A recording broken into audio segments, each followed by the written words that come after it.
Hey everybody, this is Kenji Lopez-Alt from Serious Eats, and today I'm going to show you the quickest and easiest way I know to make a fresh tomato sauce from scratch. The key here is using cherry tomatoes. You see, big beefsteak tomatoes like this are picked while they're still green and hard so that they don't crush themselves under their own weight while they're being shipped.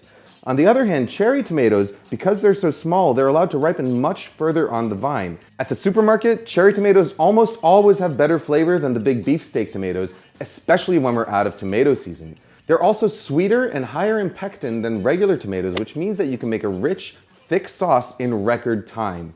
All you need is 4 ingredients: extra virgin olive oil, garlic, cherry tomatoes, and a little bit of basil. Now here's how we do it. Start by slicing up 4 cloves of fresh garlic. This is about as hard as the recipe gets. Now add a 1/4 cup of extra virgin olive oil to a large skillet, add the garlic, and heat them together over medium heat. As the garlic slowly sizzles and softens, it'll infuse the oil with sweet flavor. Extra virgin olive oil can turn bitter if it smokes, so make sure not to let it get too hot. A gentle sizzle is all you're looking for. When the garlic is softened, add a couple pints of cherry tomatoes directly to the skillet. There's no need to cut them beforehand. As soon as they're in there, stir the pan a bit to prevent the garlic from burning at the bottom. As the tomatoes cook and soften, their water content will turn to steam, putting pressure on their skins. Eventually, those skins will burst, letting the pectin and flavor-rich juices out into the pan. You can help this process along by stirring and gently pressing on the tomatoes as they soften.